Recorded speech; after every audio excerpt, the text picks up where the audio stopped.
가을이 성큼 온 줄 알았는데 좀 더 또 다시 더워지고 그렇습니다. 예. 음, 우리 교인들은 복 받았습니다. 그래도 일주일에 책 6권은 읽습니다. 뭐 말인지 아세요? 매일 성경 2달에 한 번씩 우리 보지요.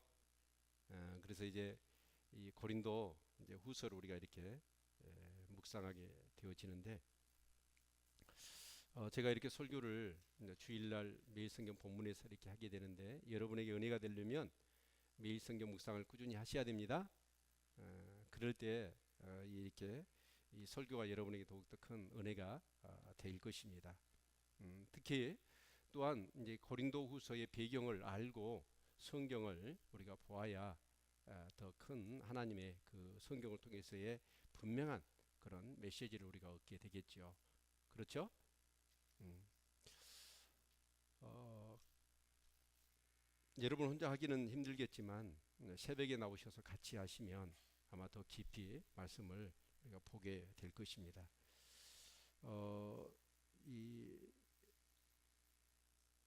고린도 전서 후서가 있기 때문에 16장 고린도 전서가, 후서가 13장, 그래서 29장이거든요.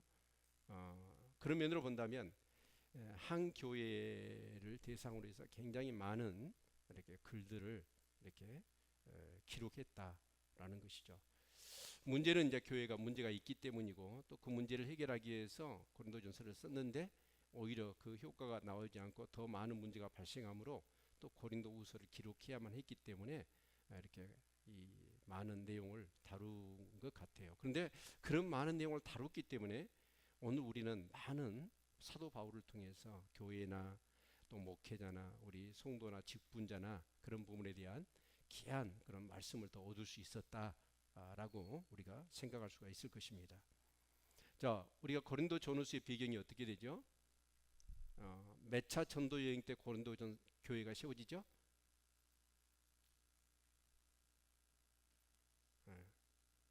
수만 나오면 성경하고 수하고 별로 이렇게 연관을 짓는 것을 힘들어 하셔요. 근데 이걸 알아야 됩니다. 2차 전도여행 때 사도 바울이 고린도 교회를 세우죠? 에? 아시아로 가려고 그랬잖아요. 근데 마게도 사람이 도우라고 그러니까 마게다니로 가서 빌립보 교회 세우고, 그리고 아가의 지역으로 내려와서 고린도 교회를 세웠다 그 말이죠. 에? 그리고 이제 돌아갔어요. 그리고 이제 3차 전대행을 이렇게 하게 됩니다. 그래서 이제 2차 전쟁에 가지 못했던 아시아, 에베소, 아시아 중심이었던 에베소를 가고 싶어 했습니다. 그래서 에베소에 가서 이제 사역을 하는 중에 고린도 교회에 3명의 대표가 가지고 어, 교회가 지금 난리가 났다고 얘기를 하는 거예요. 왜 그러냐라고 했더니 사도 바울이 고린도 교회를 개척하고 거기서 1년 6개월 동안 사역을 합니다. 그러다가 이제 아볼로라고 하는 사람에게 그 교회를 맡기고 사도 바울은 고린도 교회를 떠나지요. 그쯤에서 아볼로가 사역을 할 때쯤 베드로 사도가 이 고린도 교회를 방문합니다. 그렇죠?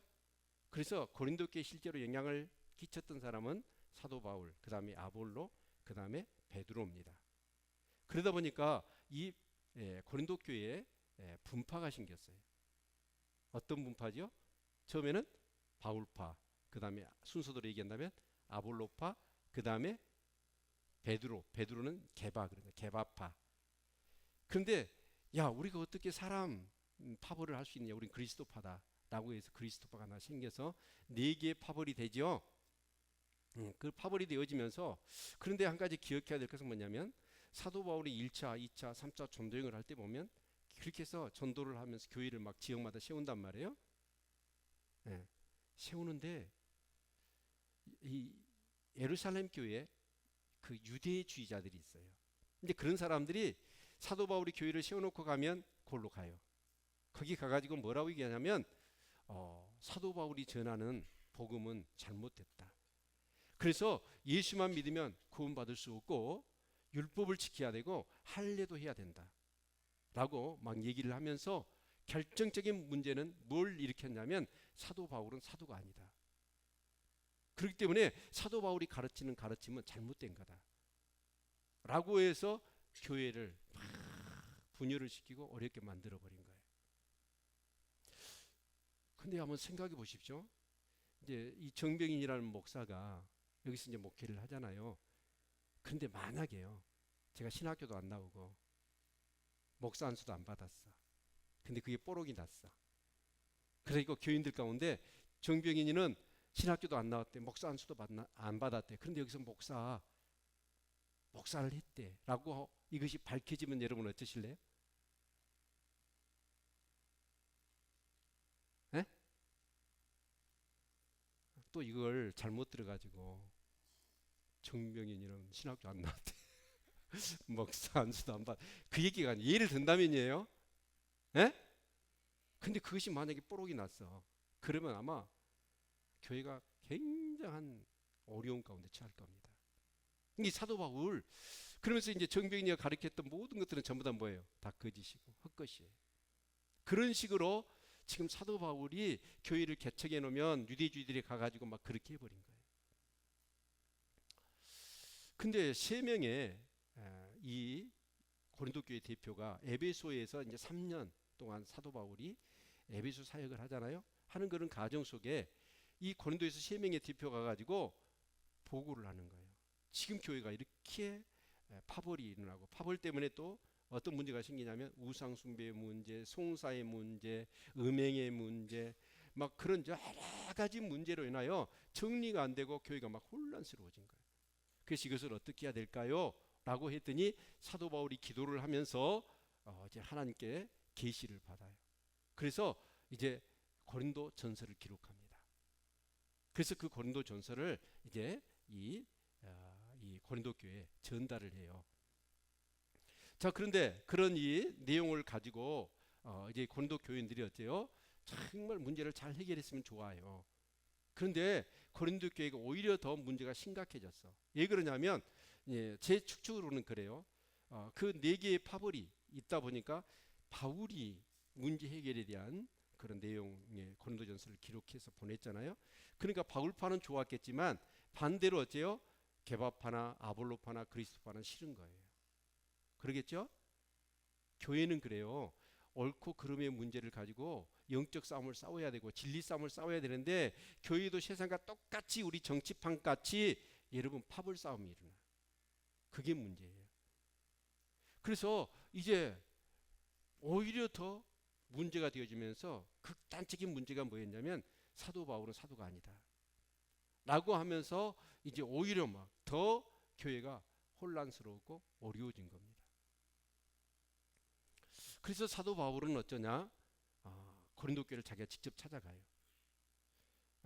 가서 고린도 교인들 대표들을 만나서 얘기를, 장로님들을 만나고 교인들을 만나서 얘기를 하는데, 고린도 교인들이 안면 몰수를 하면서 당신이 이렇게 사기를 치고 이선자고 사도도 아니면서 우리에게 사역을 했다 라고 하면서 사도 바울 면전에 대고 막 엄청난 말들을 퍼부숴 버린 거예요. 그러자 사도 바울이 다시 돌아옵니다.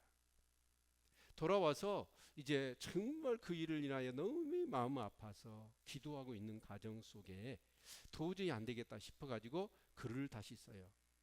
눈물로 씁니다. 그리고 그 글을 일명 그건 전해져 오지 않습니다. 눈물로 쓴 편지를 써요.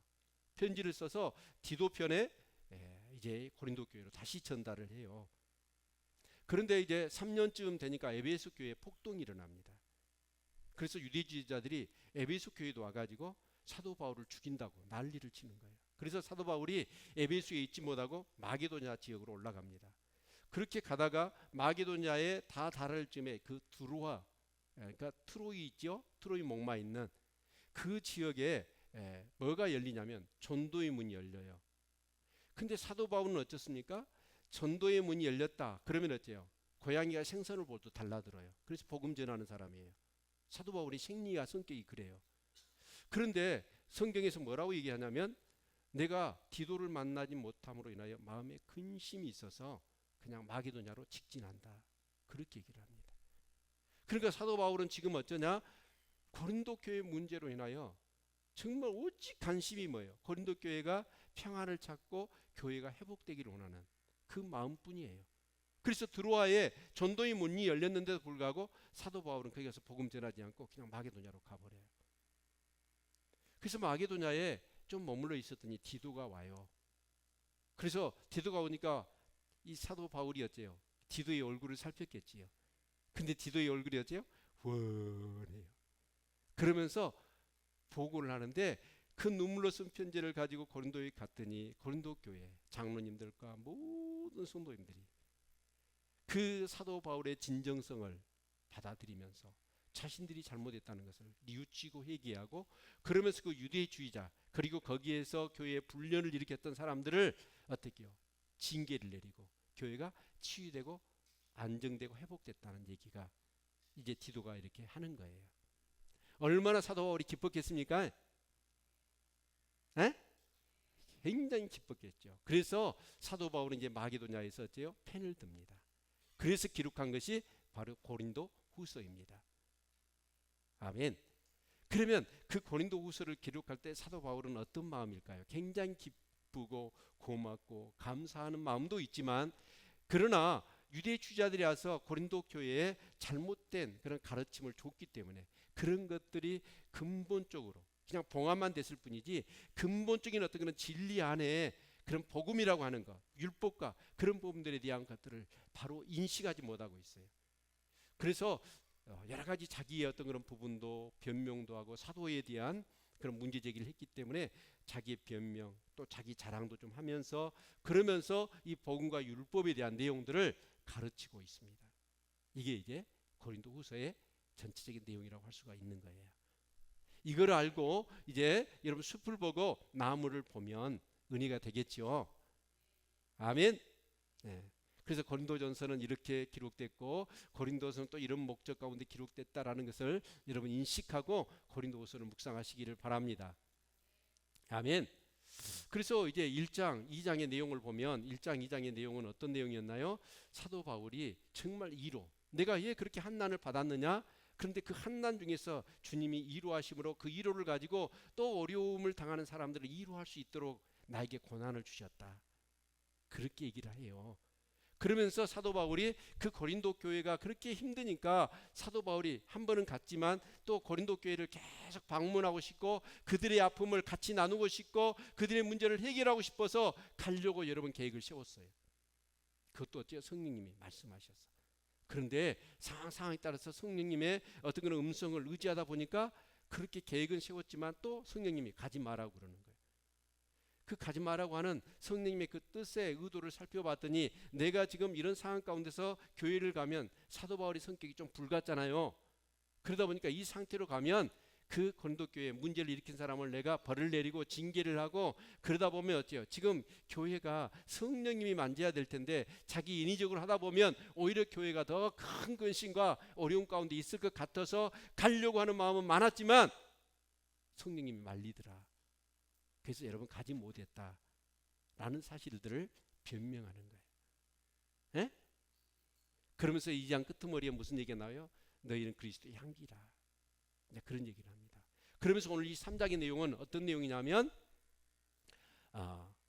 이 사도 바울의 그 사도직에 대한, 사도 바울이 사도냐, 이건 가짜고 이선자다라고 하는 그런 부분들에 대해서 사도 바울이 자기의 사도성에 대한 부분들을 이렇게 변명하는 내용이 나와요.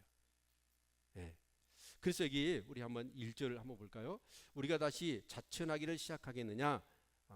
스스로 자기를 이제 이렇게 그 증명하는 거잖아요. 사도가 아니다 그러니까 스스로 이제 자기가 사도라는 것을 밝히겠느냐? 우리가 어찌 어떤 사람처럼 청거서를 너희에게 붙이거나 혹 너희에게 말거나 할 필요가 있느냐?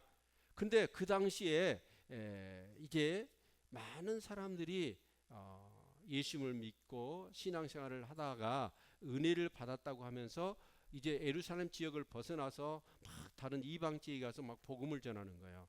근데 복음을 전하다 보니까 부작용이 심해. 왜냐하면 진짜 복음을 아는 사람이 복음을 전해야 될 텐데 복음을 모르는 사람들이 복음을 전하기 시작하다 보니까 복음이 막 변질되고 왜곡되어 버린 거예요. 그래서 예루살렘 교회에서는 어떻게 했냐면 이제 앞으로 예루살렘 말고 이방 지역에 가서 복음을 전하는 사람들은 반드시 예루살렘 교회의 이 담임 목사님의 추천서를 받아가지고 복음을 전해야 된다. 예? 그게 결정이었죠. 어제 별로 재미없으세요? 반응이? 예. 그래서 이 추천서를 이제 받아가지고 해야 돼요. 그러니까 이제 사도 바울이 고린도 교회를 개척하고 이제 다시 3차 수리 안디옥으로 돌아와서 3차 전도여행을 나갔잖아요. 그때 이제 유대주의자들이 뭐예요? 이 고린도 교회에 가가지고 자기들이 이제 어떤 사도가 추천서를 써줬겠지요. 그래서 자기 추천서를 딱 내놓으면서 뭐라고 얘기냐면, 야, 우리는 이 추천서가 있다. 자격증이 있다는 거예요. 근데 사도 바울한테 이 자격증 봤어? 그러니까 본 적이 없잖아요. 사도 바울은 누구한테 추천서를 받나요? 받을 사람이나요? 사도행전에 보십시오. 다메섹 도상에서 부활하신 주님 만나고 그 주님이 직접 임명장을 줬잖아요. 너는 이방인의 사도가 될 것이다. 에? 아멘. 그래서 사도 바울은 이제 이 처음에는 1차 전도여행을 누구하고? 바나바하고 같이 가고 2차 전쟁은 그때부터 이제 바울과 실라가 가게 되고, 그러면서 사도 바울이 이제 다니면서 교회를 개척해. 근데 개척할 때 뭐예요? 정말 성령께서 그 사도 바울을 어때요? 이방인의 사도로 세웠기 때문에 사도 바울이 복음을 전하는데 엄청난 핍박과 한난이 있었지만 하나님의 성령께서 역사하셔서 사람들이 회심하고 정말 변화되고 회복되어지고, 그래서 막 교회가 세워지는 거예요. 그런데 지금 사도 바울이 사도가 아니라라고 하면서 우리는 추천서가 있는데 사도 바울 추천서가 있느냐, 그 얘기를 하는 거예요. 그래서 사도 바울이 지금 이 얘기를 하는 겁니다. 그래서 나는 다른 사람들처럼 그렇게 추천서를 이렇게 낼 수가 없다라고 하면서, 나의 추천서는 뭐냐? 여기 편지라는 말과 이 추천서란 말이 똑같은 말이에요. 그래서 여기 2절에 보니까 너희가 우리의 편지라 우리 마음에 썼고 무사람이 알고 읽는 바라. 너희는 우리로 말미암아 나타난 그리스도의 편지니 이는 먹으로 쓴 것이 아니요 오직 살아계신 하나님이 영으로 한 것이며 또 돌비에 쓴 것이 아니요 오직 육의 신비에 한 것이라 라고 얘기해요. 그러니까 나의 추천서는 뭐냐? 너희들이다. 고린도 교인들이다. 아멘. 내가 하나님의 성령을 통해서 그리스도를 통해서 정말 사도로 임명을 받지 않고 내가 내 임의대로 내 복음을 전했다고 한다면 교회가 세워지고 사람들이 성령으로 거듭나고 이렇게 취되게 회복될 수 있었겠느냐라는 거지요. 아멘. 그러면서 너희가 우리의 편지라 우리 마음에 썼고 무사람이 알고 읽는 바라. 그러니까 고린도 교인들을 보면 어때요? 정말 이런 편지를 어디다 쓰나요? 종이에다 쓰죠? 뭘로 쓰나요? 펜, 잉크로 쓰잖아요. 근데 이 고린도 교인들의 마음 가운데 그리스도 성령께서 뭐예요? 편지를 뭘로 썼어요? 마음에다가 영으로 하나님의 성령께서 썼다, 그런 뜻입니다. 아멘. 그래서 너희들의 모습을 보면 그리스도의 편지, 그래서 무사람이 알고 너희의 삶을 보면서 편지를 읽어내듯이 너희의 모습을 보면 내가 그리스도의 사도라는 것이 읽혀진다 라는 얘기예요. 아멘. 여러분, 우리 편지 한번 생각해 보세요. 요즘은 이렇게 SNS가 발달해 가지고 별로 편지 안 쓰잖아요. 근데 옛날엔 편지를 썼지요. 근데 편지를 쓸 때는 편지 쓴 사람의 마음이 거기에 다 그 사람의 명령, 교훈, 뭐 감사하면 감사, 고맙다면 고맙다, 요구사항 있으면 요구, 거기다 다 집어넣잖아요. 그러죠? 그래서 이제 편지를 받는 사람은 그 편지를 받아서 어떻게 하죠? 읽잖아요. 이 사람 나한테 고맙다고 그러구나.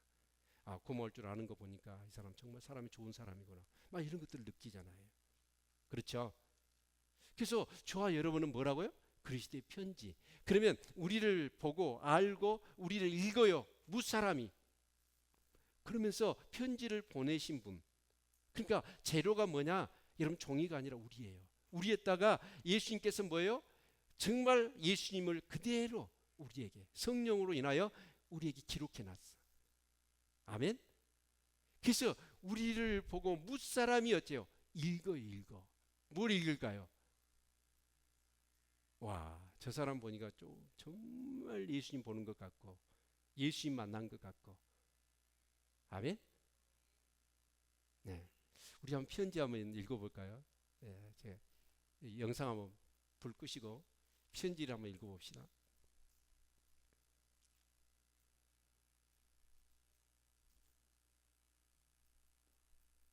지금 며느리가 시어머니한테 쓴 편지입니다.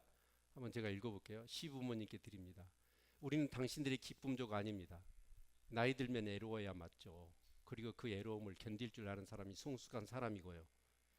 자식, 손자, 며느리에게서 인생의 이한이나 기쁨이나 안전을 구하지 마시고 애로움은 친구들이랑 달래시거나 취미생활로 달래세요. 죽을 때 누구나 혼자입니다. 그 나이엔 애로움을 품을 줄 아는 사람이 사람다운 사람이고 나이 들어서 젊은이같이 살려고 하는 게 어리석은 겁니다. 마음 많은 청춘이고 어쩌고 이런 어리석은 말씀 좀 하지 마세요. 나이 들어서 마음이 청춘이면 주책 바가지인 것입니다. 늙으면 말도 조심하고 정신이 시대의 판단력도 줄어드니 남의 일에 혼수드는 것도 삼가야 하고 세상이 바뀌니 내가 가진 지식으로 남보다 특히 젊은 사람보다 많이 알고 대접받아야 한다는 편견도 버려야 합니다. 나이 든다는 건 나이라는 권력이 생긴다는 게 아니라 자기 삶이 소멸해 간다는 걸 깨닫고 혼자 조용히 물러나는 법을 배우는 과정임을 알아야 합니다. 싸가지 있어요, 없어요? 그러니까 얼마나 그 시어머니가 괘씸해요. 그러니까 며느리한테 답장을 이렇게 보냈습니다. 며느라, 보내준 편지는 정말 감동 깊게 보았구나. 어쩌면 그래도 구구절절 맞는 말인지 정말 마음속에 너에 대한 존경심이 절로 나는구나. 모쪼록 젊은 너희가 늙어가는 우리 부모를 이해하기 바란다. 이번 명절에 너희 가족 몰디브로 여행 간다고? 못 온다니 잘 다녀오너라. 우리야 매일 굶다시피 하니 까짓것 명절이라고 기대도 안 했단다. 몇 끼니 더 굶는다고 죽기 하겠느냐? 그래도 혹시 나 사람 목숨이란 게 어찌 알겠느냐? 너희들 여행 갔다 와서 혹시라도 우리가 항천길 떠났으면 울지도 말고 그냥 버려다오. 그리고 마지막으로 내 얼마 남지 않은 조그만 재산일랑 모두 다 양로원과 고아원에 기부하기로 하였으니 그렇게 알고 관심 갖지 말아라. 남은 거라고는 이렇게 몇 개 되지도 않는구나. 강남에 있는 빌딩 5채 시가 약 530억 정도, 제주 및 대전 부동산 50만 평 시가 약 580억 정도, 약간의 은행 예금 현재 2조 5천억 정도, 삼성 주식 5천만 주 현재 계산해 보거라. 그동안 수고 많았다. 못되고 못된 며느리에게 이라고 편지를 했네요. 그러니까 그것을 그 답장을 받아본 며느리가 깜짝 놀래가 다시 답장을 보냈어요. 볼까요? 그 다음 며느리의 답장. 혹 어머니 친정 부모님한테 보낸 메시지가 잘못 갔네요. 아, 메시지네, 편지가 아니고. 친정에는 몰디브 간다고 하고서 연휴 내내 시댁에 있으려고 했거든요. 어머님 좋아하시는 거 잔뜩 사서 내려갈게요. 항상 딸처럼 아껴주셔서 감사해요. 오늘은 어머니께 엄마라고 부르고 싶네요. 엄마 사랑해요. 그러니까 시어머니가 다시 답장을 보내. 사랑하는 며느라, 엄마라고 불러서 고마운데 이걸 어떻게 하면 좋니? 내가 눈이 나빠서 만원 쓴다는 게 억울로 적었네. 선산 판 거 90만 원, 보상 받은 거 60만 원에서 제사 모시려고 장 봐놨다. 얼른 와서 제수 만들어다. 사랑한 내 딸아, 난 너뿐이란다.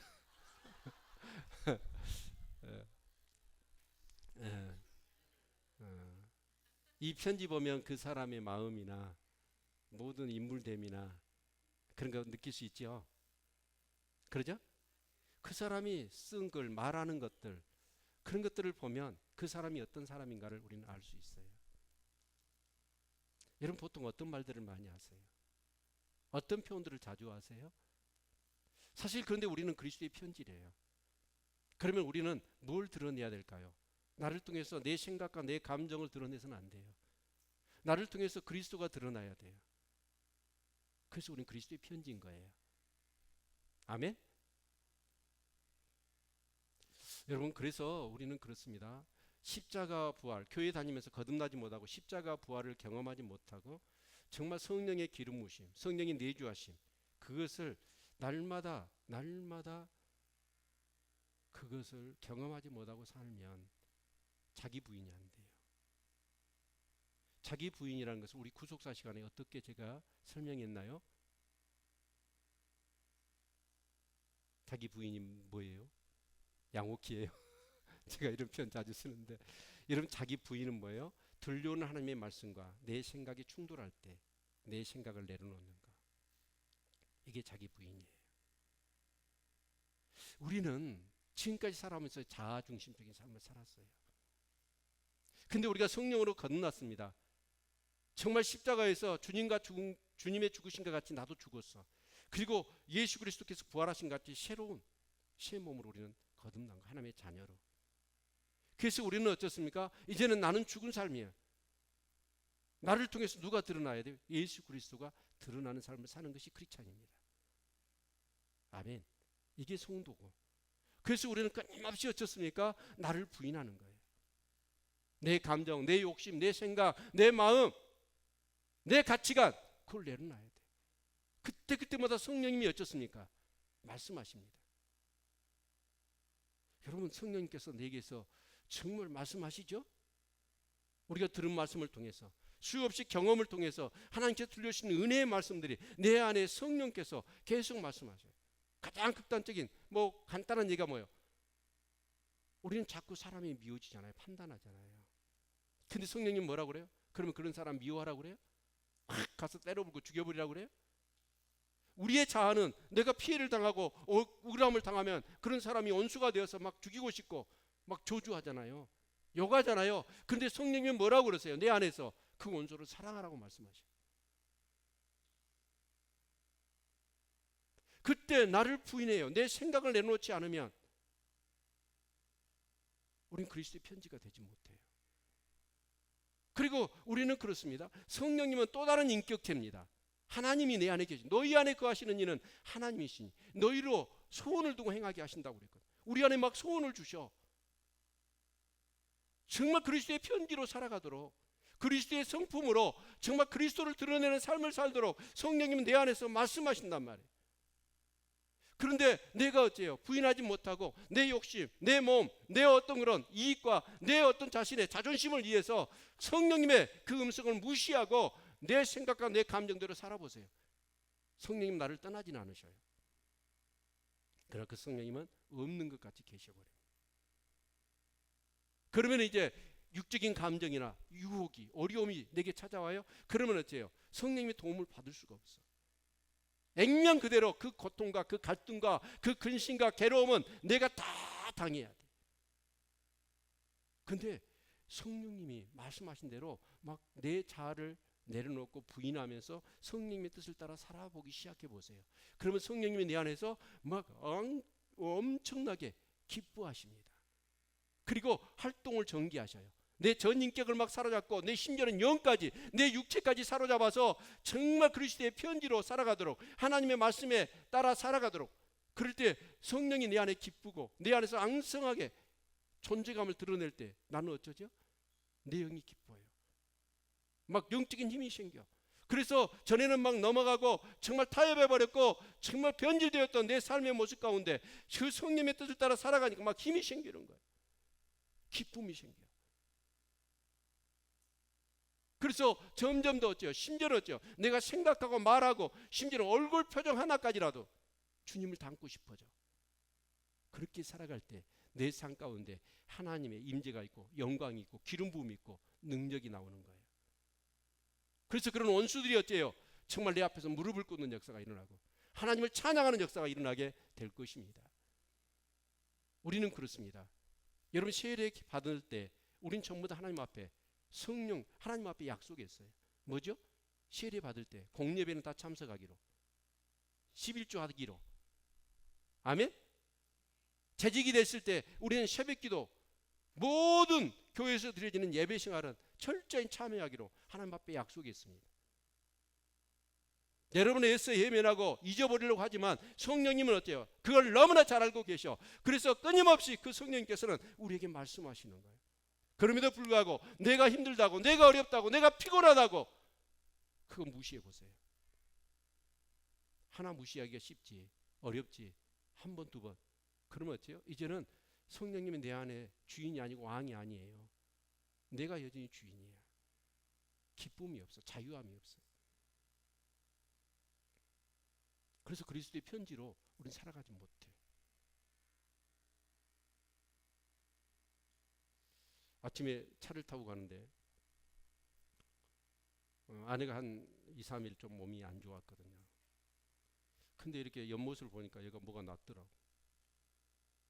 그래서 마음이 좀 안쓰럽고 걱정도 되고 그래서 뭐 이렇게 낫다고 안타까워서 제가 얘기를 했거든요. 근데 이제 농담이었겠지. 아내는 당신이 속 섞여서 내가 그랬다고 그러더라고. 그래서 제가 어떤 마음이 드냐면 와 진짜 아끼고 사랑하는 마음으로 그 말을 해줬는데 안쓰러워서 그렇게 받아치더라고. 그래서 새벽에 당신 그리스도의 편지란 거 오늘 보면 새벽에 기도하고 묵상했을 거 아니에요.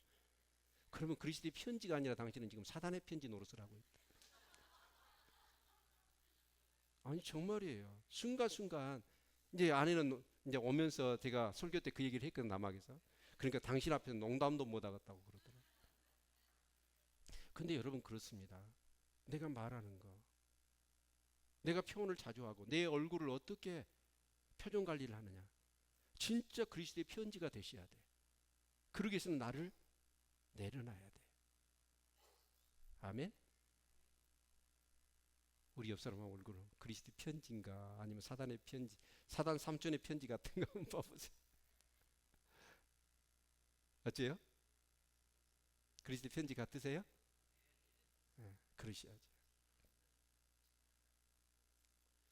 사실은 사도 바울의 그 추천서는 없어요. 사도 바울은 주님으로부터 직접 성령을 통해서 임명된 거예요. 그리고 그 추천서가 있다면 다른 거 아니에요. 고린도 교회고 고린도 성도들의 모습을 보면 여러분 우리가 서로 잘 아는 사이는 서로 이렇게 추천서 소개해요 안 해요? 모르는 사람 그 사람을 신뢰할 수가 없으니까 다른 사람 당신 이 사람의 뭔가를 보증서고 책임을 져주라. 그래서 소개를 받잖아요. 근데 아버지가 아들한테 자기를 소개합니까? 남편이 아내한테 자기를 소개하나요? 우린 너무 잘 알아요. 고린도 교인은 사도 바울 하면 여러분 추천서 그것이 중요하지 않아. 사도 바울의 지금까지 눈물을 흘리며 그 어려울 가운데서 고통을 당하며 한날을 당하며 그 교회에 오직 성령에 의지해서 그 교회를 세우고 한 사람 한 사람에 의하여 피눈물을 쏟아가며 그 영혼들을 세웠던 그 모습 보면 추천서가 뭔 필요가 있어. 근데 유죄자들이 와가지고 뭐라고 그래요? 고춧가루 뿌려버린 거예요. 교회를 분열시키고 그러면서 막 율법을 퍼뜨려버리는 거예요. 그래서 여기 본문에 이 사도 바울이 무슨 얘기를 하는 6절에 저가 또 우리로 새 언약의 일꾼 되기에 만족해 하셨으니 의문으로 하지 아니하고 오직 영으로 하미니 의문은 죽이는 것이요 영은 살리는 것이니라. 의문이라는 게 뭐예요? 글과 문서를 얘기하는 거예요. 이것은 어떻게 보면 총체적으로 율법을 얘기하는 거예요. 그리고 영의 영 여기 7절 볼까요? 7절 돌에 써서 새긴 죽게 하는 의문의 직분도 영광이 있어 이스라엘 자손들이 모세의 얼굴에 없어질 영광을 인하여 그 얼굴을 주목하지 못하였거든 하물며 영의 직분이 더욱 영광이 있지 아니하겠느냐 정죄의 직분도 영광이 있은즉 의의 직분은 영광이 더욱 넘치리라. 그러니까 어떻게 연결이 되어지냐면 여러분 여기 의문의 직분이 정죄의 직분하고 연결되는 거예요. 그건 옛 계명 바로 율법을 얘기하는 겁니다. 그리고 영의 직분은 의의 직분이에요. 이것은 복음을 얘기합니다. 아멘. 지금 고린도 교회를 힘들게 하는 근본적인 것이 뭐라고요? 율법주의자들. 율법주의들이 와가지고 율법. 근데 그 율법이라는 게 뭐죠? 여러분 옛 언약이에요. 그러면 그 옛 언약의 핵심은 어디서 찾아볼 수 있냐면 여러분 구약의 성경에서 가장 핵심적인 또 어떻게 보면 언약적인 측면에서 핵심 구절은 출애굽기 19장 5절 6절입니다. 그게 시내산 언약이에요. 모세를 통하여 하나님 앞에 그 말씀을 주시면서 율법을 주시면서 하나님이 이스라엘 백성과 약속하신 게 있어. 너희가 이 율법을 따라 행하면 너희는 거룩한 백성이 되고 제사장의 나라가 될 것이다 라는 것이 시내산 언약의 핵심이에요. 그것이 첫 언약이었다고. 그 옛 언약이죠. 근데 그 언약이 히브리서 여러분 8장 7절 8절의 말씀을 보면 그 언약 첫 언약이 무음하였다고 한다면 다음 언약은 필요가 없었다는 거예요. 근데 그 언약을 그들이 불순종해 버립니다. 그러니까 그 언약이 파기된 거예요. 그래서 이스라엘과 유대에 다시 새 언약을 세운다. 그래서 새 언약이 나온 거란 말이에요. 아멘. 근데 그 율법은 뭐죠? 그 율법대로 살아라. 그러면 너희가 거룩한 백성 제사장이 된다. 그러나 율법대로 살지 않으면 너희들이 죽을 것이다. 그래서 율법은 뭐예요? 정죄의 직분이야. 예요. 왜 정죄의 직분일까요? 우리 사람은 율법대로 살 수 있는 능력이 없어. 아멘. 그리고 율법을 범해서 이제는 저주와 죽음 가운데 있을 수밖에 없는데, 우리가 그 죄를 율법을 범하게 될 경우 그 문제에서 벗어날 수 있는 대안이 우리 인간에게는 없는 거예요. 그래서 그 첫 언약을 어겼으니까 우리 인류는 다 어떻게 해야 돼요? 죽어야 돼. 그렇죠? 멸망받아야 되죠? 근데 하나님께서 우리를 죽이지 않고 새 언약을 세우셨어. 우리를 사랑하셔서. 그래서 그 새 언약의 그 대표 되시는 분, 중보자 되신 분이 누구예요? 예수 그리스도예요. 그래서 우리 죄로 인하여 이제 우리가 죽어야 되지만 우리를 죽이지 않고 하나님이 긍휼을 베푸셔서 예수 그리스도를 죽이시고, 그 예수 그리스도께서 내 죄를 위하여 십자가에 죽으셨던 사실을 믿는 사람은 의롭다게 하시는, 이게 복음이에요. 짧은 얘기였지만 이 얘기가 제가 설명을 드렸을 때 이것이 진짜 감사함으로, 기쁨으로, 고마움으로, 은혜로 여러분 가운데 이해가 되어진 사람은 로마서하고 갈라디아서를 제대로 아는 사람이에요. 복음과 율법을 정확하게 알고 있는 사람. 근데 율법 자체적으로 만약에 그 이스라엘 백성이 율법을 그대로 100% 지킬 수 있었다고 한다면 이 율법은 그들에게 엄청나게 중요한 거예요. 그래서 이것을 뭘로 얘기하냐면 영광이라고 얘기해요. 그러나 그 율법 다음에 오는 새 언약, 그 복음은 뭐예요? 더 큰 영광이라고 얘기합니다. 왜 그럴까요? 율법도, 근데 그 율법에 우리가 구속사를 우리가 공부해야 되는 이유가 뭐냐면 그 구속사에 그 쓰임 받았던 사람들, 특히 여자들, 그 여자들은 어쩌죠? 흐릿한 영광, 그 영광 속에서도 너무나 더 큰 영광, 바로 예수 그리스도 복음을 그들은 깨달아 알아요. 아멘. 그러니까 옛 언약과 새 언약, 율법과 복음을 이렇게 비교하면 돼요. 자, 우리가 어떤 날 봅니다. 이렇게 그 달이 이렇게 한밤중에 달이 떠 있습니다. 굉장히 좀 밝지요? 어두우니까 달이. 근데 달이 다 서산에 해 지기 전에 동쪽에서 해가 뜨지요. 그래서 해하고 달하고 같이 한 하늘이 있는 거 보셨죠? 에? 그때 하도 이 해가 밝으니까 그렇게 빛났던 달의 밝음이 소멸해 버려. 이게 다른 율법이에요. 해는 복음이고. 그러니까 달도 어두웠던 그 시대에는 밝게 비치는 영광이었어. 아멘. 그런데 해가 뜨니까 어떻게 돼요? 그 율법의 영광은 밝기는 소멸해 버리고. 예요. 오락이 복음의 영광이 크니까. 아멘. 그런데 지금 율법주의자들이 가지고 그 희미한 영광을 가지고 그 큰 영광을 가리려고 하는 거예요. 말이 되느냐 지금. 너희들이 예수 그리스도를 통하여 그 하나님의 기쁘신 은혜와 사랑을 경험한 너희들이 그 율법자들이 와가지고 몇 마디 해버리니까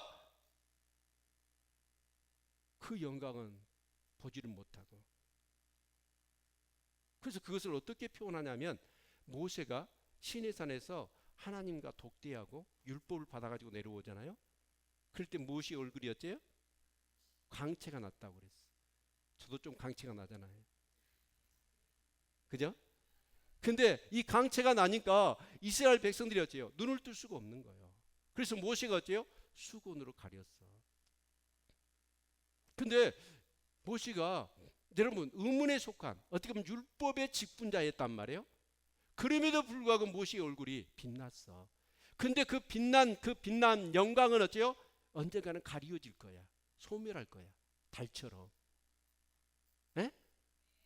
근데 사람들이 어쩔까요? 여러분 만약에 제가 모세처럼 얼굴이 막 광채가 품어져 나온다고 생각합시다. 그럼 여러분 막 이제 이거 보고 나서 소문 내겠죠.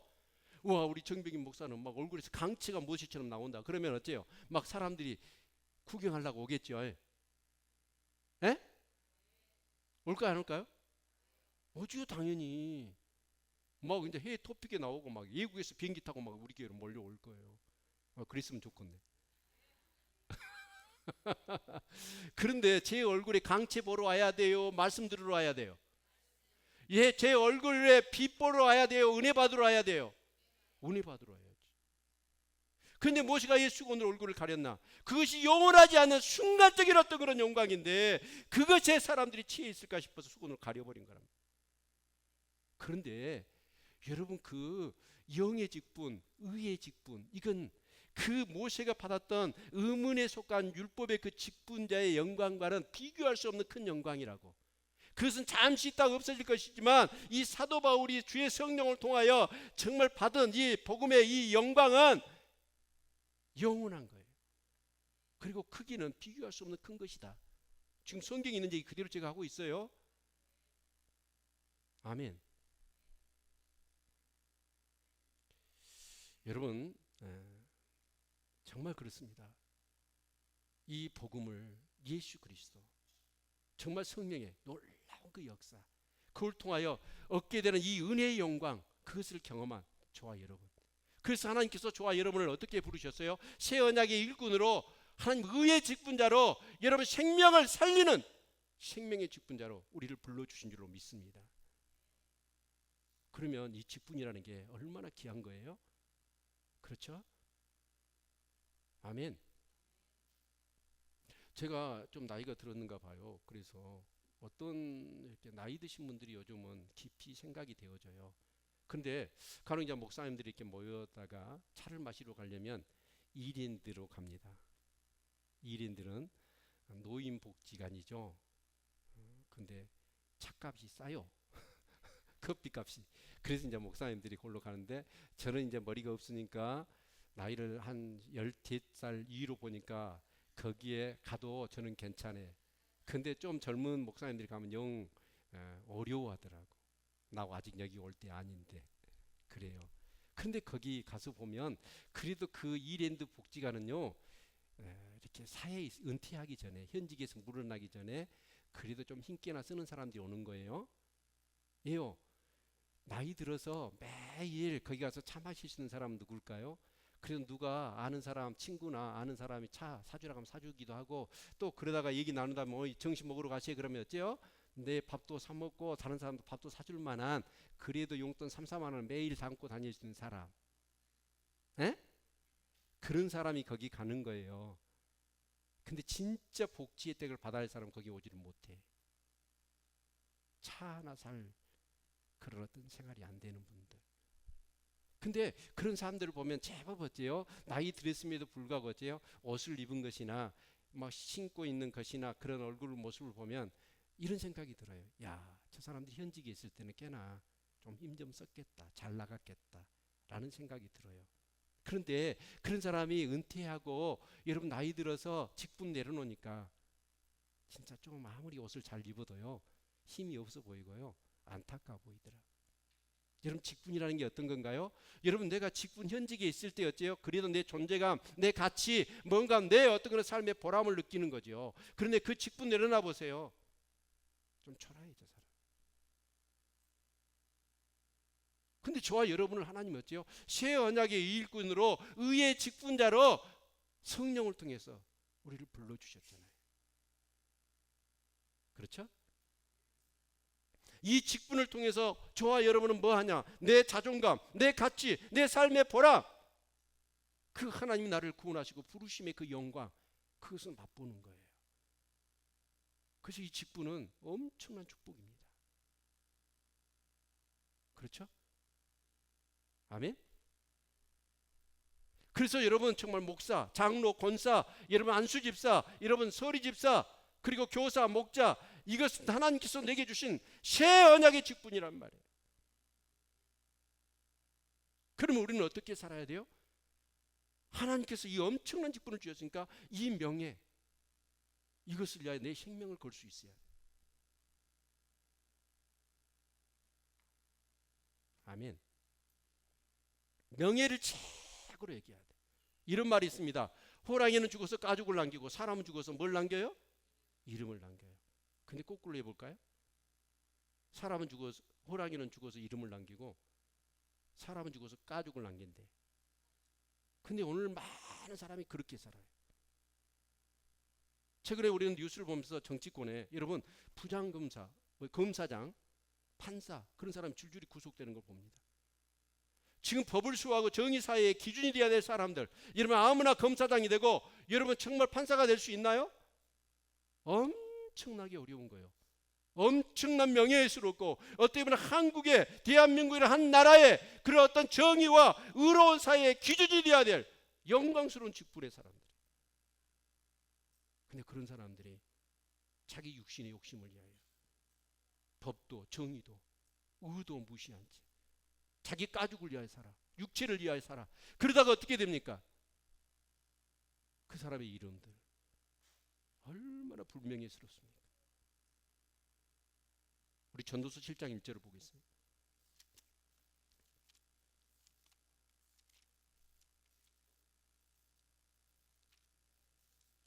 전도서 7장 1절을 보면 우리 같이 한번 읽습니다. 시작. 아름다운 이름이 보배로운 기름보다 낫고 죽는 날에 출생하는 날보다 나으며. 그래서 아름다운 이름 그리고 보배로운 기름. 여러분 중동 쪽의 사람들은 보배로운 기름은 재산, 아주 굉장히 중요한 재산이었어요. 그러니까 아름다운 이름과 재산과 어떤 것이 더 귀중하다고요? 아름다운 이름. 또 여러분 죽는 날이 출생하는 날보다 낫다. 여러분 출생하는 날과 죽는 날, 이 사람은 너무나 명예를 위하여 그렇게 살았어. 자기 직분에 충성하고 자기 본연의 어떤 그런 사명에 한 번도 여러분 그렇게 타협하지 않고 그렇게 살았단 말이에요. 그런 사람이 죽을 때 어쩌죠? 너무나 귀한 사람이 죽었다 라고 얘기하잖아요. 어떤 사람은 어때요? 에이, 잘 뒤졌다 그러더라고요. 왜요? 자기밖에 모르니까. 그런 아까운 사람 죽었다. 더 살아서 더 아름다운 세상을 만들어야 될 텐데. 근데 오늘날 많은 사람들이 무엇을 위하여 사나요? 자기 이름 명예를 위하여 사는 게 아니라 육신의 가죽을 위하여 산다는 거예요. 그래서 요즘은 호랑이가 이름 남기고 사람은 가죽 남겨. 이런 세상이 되어졌다는 거예요. 여러분 그런데 세상이야 그렇지만 여러분 교회는 어떤 곳이나요?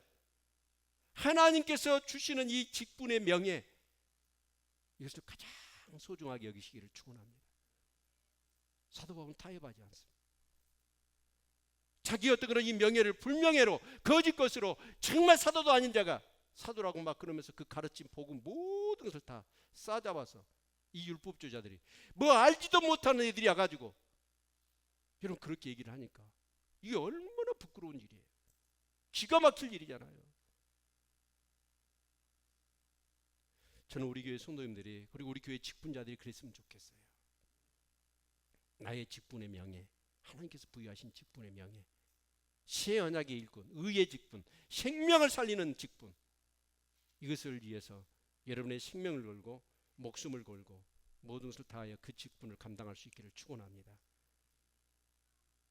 여러분 그렇게 검사장이 됐든지 판사가 됐든지 여러분 명예를 지키지 않고 자기 욕심을 위해 사는 사람은 감옥에 쳐넣잖아요. 그러나 여러분 정말 그 명예를 위하여 자기 직분을 지키고 한 뇌물이나 어떤 그런 것들에 현혹되지 않고 타협하지 않고 정말 나라의 정의와 의를 위하여 법을 세우고 그런 사람은 국가에서 훈장 줘야지요. 일반적인 우리도 그런데 영적인 우리도 똑같습니다. 하나님 축복하셔요. 그런 사람. 그런 사람을 통해서 하나님 영광을 받으시고 그런 사람이 더 크게 일하도록 하나님께서 여러분 기름 부어주시고 복도 내려주실 줄로 믿습니다. 여러분 하나님은 멀리서도 우리 안고 일어섰음을 아시고 우리를 감찰하시고 우리의 생각을 아십니다. 사람들은 그렇습니다. 사람이 보면 잘하는 척하고 안 보면 어째요? 엉뚱한 짓 하지만 하나님 믿는 사람은 어째요? 그럴 수가 없어요. 멀리서도 내 생각을 알고 계셔. 그래서 날마다 성령님과 교제하고 성령님 어떻게 할까요? 이런 상황 가운데 어떻게 해야 될까요? 그 성령님의 그 말씀을 따라서 살아가는 거예요. 그런 사람인 뭐예요? 그리스도의 편지가 되는 거고 새 언약의 일꾼이 되고 의의 직분자가 되고 생명을 살리는 자가 되어질 것입니다. 여러분 그렇게 살아가시겠습니까?